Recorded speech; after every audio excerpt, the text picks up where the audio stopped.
Shalom Bapak Ibu Saudara dikasihi Tuhan, selamat pagi. Bagaimana kabar Bapak Ibu sekalian? Saya percaya setiap kita di pagi ini penuh diberkati Tuhan, amin. Mari bersama-sama siapkan hati, siapkan diri. Kita mau datang kepada Allah kita memberikan ucapan syukur yang terbaik bagi Dia. Sepakat mari bersama tundukkan kepala dan kita berdoa.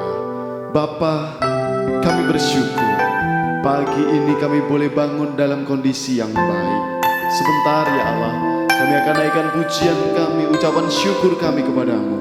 Karena Engkau Allah yang sangat baik dalam hidup kami. Terima kasih Tuhan, terima kasih. Kami serahkan dalam nama Yesus. Haleluya. Amin. Kala hidupku tak menentu, tanpa arah yang jelas untuk dituju, Yesus Kau datang menyelamatkanku. Angkat segala beban dalam hidupku. Kala ku rasa berat bebanku, tak seorang pun dapat menolongku. Yesus tak pernah meninggalkanmu. Tetap ku percaya padanya. Dia sanggup menolongku, sebab Dia Allahku. Dia sanggup membebaskanku. Kasih-Nya, kuasa-Nya nyata bagiku. Yesus sanggup, ku tahu Dia sanggup. Yesus sanggup menolongku. Mari bersama-sama kita pujikan dari awal. Kala hidupku tak menentu, tanpa arah yang jelas untuk dituju, Yesus Kau datang menyelamatkanku. Angkat segala beban dalam hidupku. Kala ku rasa tak bebanku, tak seorang pun dapat menolongku. Yesus tak pernah meninggalkanku. Tetap ku percaya padanya. Dia sanggup menolongku, sebab Dia Allahku. Dia sanggup membebaskanku. Kasih-Nya, kuasa-Nya nyata bagiku. Yesus sanggup, ku tahu Dia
sanggup menolongku, Yesus sanggup, Yesus sanggup menolongku, Yesus sanggup, Yesus sanggup menolongku.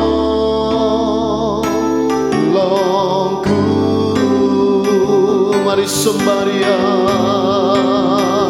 Dia yang sanggup menolong setiap kita. Kasih-Nya besar, Allah yang ajaib, haleluya.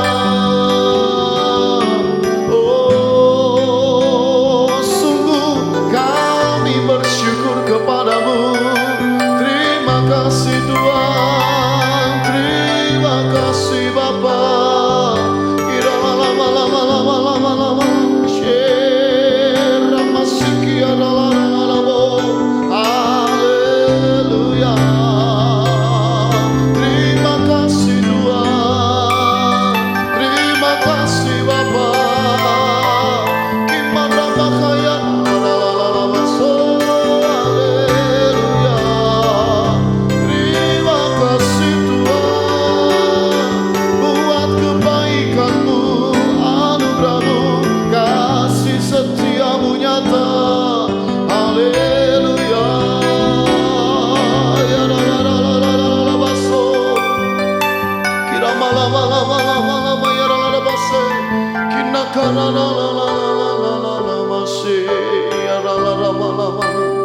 Oh, Ramasyana ya la masyarakat.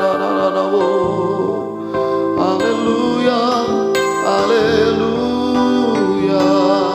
Oh, Dia sanggup menolongku, sebab Dia Allahku. Dia sanggup membebaskanku. Kasih-Nya, kuasa-Nya nyata bagiku. Yesus sanggup, ku tahu Dia sanggup. Yesus sanggup menolongku. Dia sanggup, Dia sanggup menolongku, sebab Dia Allahku. Dia sanggup membebaskanku.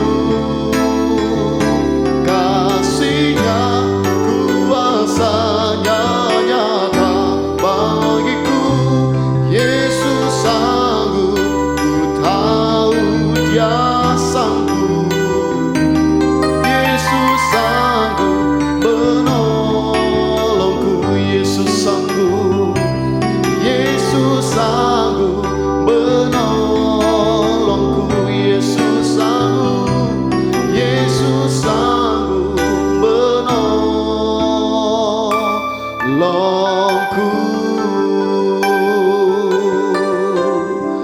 Kami bersyukur dan berterima kasih. Kami boleh memuji, menyembah, memuliakan nama-Mu.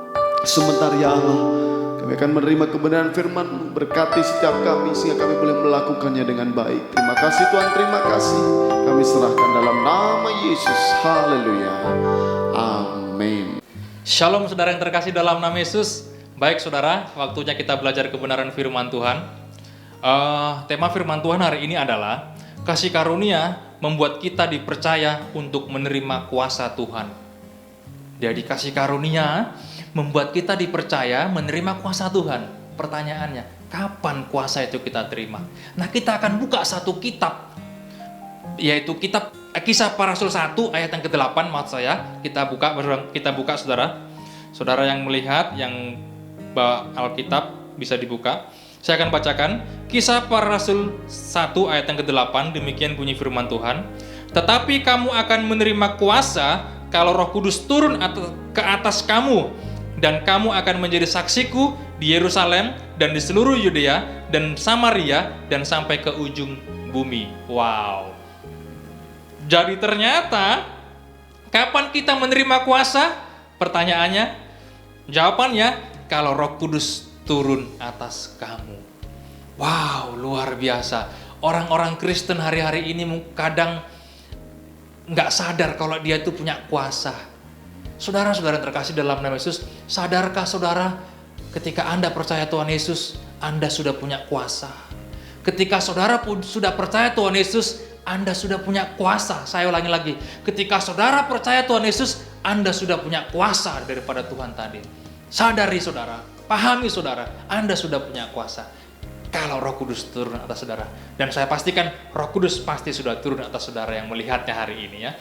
Nah, saudara yang terkasih dalam nama Yesus, kata kuasa di sini, tetapi kamu akan menerima kuasa, bahasa aslinya adalah dunamis, akar kata dari dinamit atau suatu benda yang dapat menghancurkan bukit sekalipun atau bebatuan yang besar sekalipun, atau artinya ada kekuatan yang begitu luar biasa, power yang begitu luar biasa.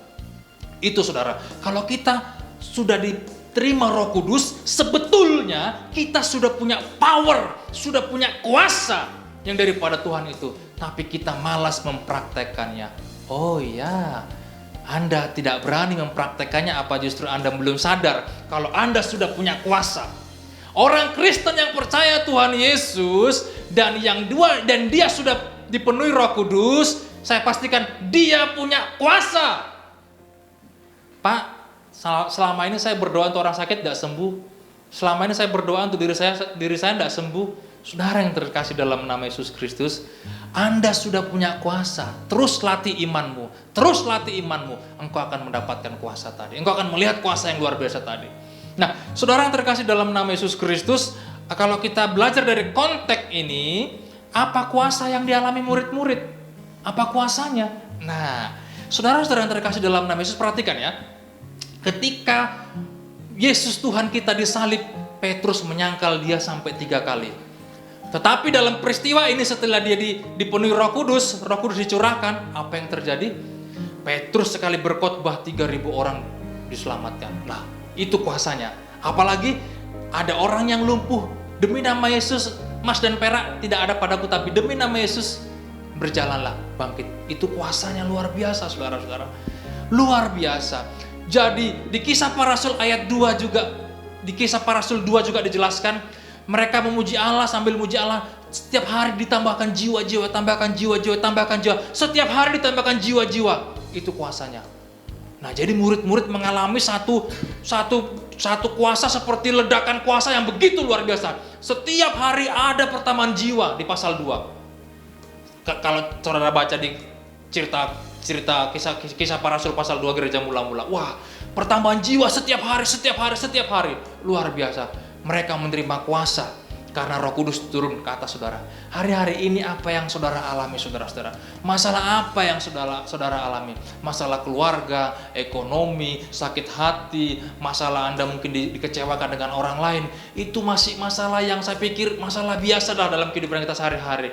Tetapi kalau saudara benar-benar mau menggunakan Roh Kudus, mau menghidupkan Roh Kudus dalam diri saudara, Anda akan menjadi orang yang kuat dalam menghadapi. Mungkin masalah tetap ada, tetapi ketika Anda mengandalkan Roh Kudus, Anda akan bisa berkata, saya orang hebat, saya orang kuat, saya orang merdeka, saya tidak mau dikekang dengan beban belenggu, masalah yang mengikat saya lepaskan dalam nama Yesus. Karena apa? Karena Anda sudah mengandalkan Roh Kudus. Saudara-saudara yang terkasih dalam nama Yesus Kristus. Nah, selanjutnya, kalau Roh Kudus turun atas kamu dan kamu akan menjadi saksiku. Wow, ini saudara. Jadi kita menerima kuasa bukan cuma kuasa menyembuhkan orang sakit, bukan kuasa dapat mujizat, bukan kuasa kita dapat menjadi orang sukses, tidak. Yang paling penting menjadi saksi. Banyak orang Kristen cuma mengejar mujizat, banyak orang Kristen cuma mengejar harta supaya ikut Tuhan, supaya menjadi orang kaya. Itu salah, saudara-saudara. Kita mengikut Tuhan bukan karena mujizat, kita mengikut Tuhan bukan karena berkat, tapi kita mengikut Tuhan, kita bisa menjadi saksi Tuhan. Loh, ini buktinya. Kamu akan menjadi saksiku kalau Roh Kudus turun. Pertanyaannya, kita sudah menjadi saksi belum? Atau justru kita tidak berani bersaksi, padahal kita sudah terima Roh Kudus? Nah, ini pertanyaan penting bagi kita, saudara-saudara terkasih. Menjadi review bagi kita. Kalau kita menjadi orang Kristen, menjadi orang yang percaya Tuhan, kita sudah terima Roh Kudus, kita bukan cuma disembuhkan, bukan cuma terima kuasa mujizat, tapi sudah enggak kita menjadi saksi Tuhan. Murid-murid sampai sekarang namanya harum karena mereka menjadi saksi sampai kemana-mana. ya toh? Seperti Filipus di pasal 8 sampai ke Samaria, ya toh, di seluruh Yudea, Samaria, Filipus, bahkan Rasul Paulus sampai ke Roma, kalau tafsiran lain dikatakan itu sampai ujung bumi. Ada yang berkata Yerusalem itu keluarga dulu, seluruh Yudea itu orang terdekat, Samaria itu orang yang di luar kita, sampai kita ke ujung bumi, kemana kita pergi itu bisa monggo aja, silakan saja, fine aja. Tapi yang terpenting, sudah nggak kita menjadi saksi Tuhan?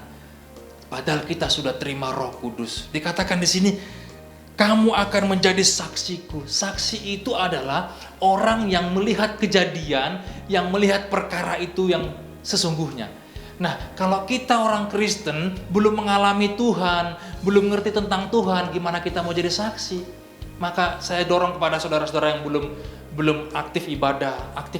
Apalagi KTP cuman Kristen, tidak pernah gereja. Sayang saudara, Anda akan menjadi orang yang sulit dalam memahami Tuhan kalau Anda tidak mau ibadah, tidak mau ke gereja. Gimana Anda mau menjadi saksi? Anda semakin sulit memahami Tuhan karena Anda tidak mau mendekatkan diri kepada Tuhan. Tapi murid-murid mereka berjalan setiap hari dengan Tuhan, melihat Tuhan menyembuhkan orang sakit, melihat Tuhan berkhotbah, melihat kehidupan Tuhan Yesus yang begitu luar biasa menjadi teladan bagi murid-murid Yesus, dan mereka bisa bersaksi Tuhan itu luar biasa. Nah, saya tulis di Kisah Rasul pasal 4 ayat 20, coba dibaca. Nah, ini Kisah Rasul 4 ayat 20, saya akan bacakan. Sebab tidak mungkin bagi kami untuk tidak berkata-kata tentang apa yang telah kami lihat dan yang telah kami dengar. Nah, itu murid-murid berkata demikian, ayat 20. Sebab tidak mungkin bagi kami untuk tidak berkata-kata tentang apa yang telah kami lihat dan yang telah kami dengar. Jadi murid-murid berani berkata, kami nggak mungkin menceritakan apa yang tidak kami dengar, yang tidak kami lihat. Jadi setiap hari murid-murid berjalan bersama dengan Yesus, dan dia menjadi saksinya. Bahkan saudara dan saya yang percaya Tuhan Yesus, itu bagian dari buah penginjilan para rasul pada waktu dulu. Saudara harus bangga, saudara harus bersyukur, saudara bisa selamatkan karena jasa-jasa para martir kita yang terdahulu, yang begitu berani berkorban karena kekuatan berani menginjil daripada Roh Kudus tadi. Nah, saudara-saudara terkasih dalam nama Yesus, saya dorong kita semua orang-orang yang percaya kepada Tuhan, mulai hari ini jangan lagi kita menjadi orang yang biasa-biasa dalam hidup ini. Artinya, mari kita tingkatkan kekuatan roh kita, tingkatkan hubungan kita kepada Tuhan, sehingga kita semakin dekat dengan Tuhan. Ketika kita semakin dekat dengan Tuhan, kita semakin berani bersaksi dan semakin berani berkata, Tuhan Yesus itu adalah Tuhan yang kami sembah. Dan kemanapun kita pergi, kita akan berkata, Tuhan Yesus adalah Tuhanku. Saya pikir firman Tuhan saya tidak perpanjangkan, biar ini menjadi perdoman bagi kita, dimanapun saudara berada melihatnya, biar ini menjadi kekuatan kepada kita, dan nama Tuhan dipermuliakan. Amin.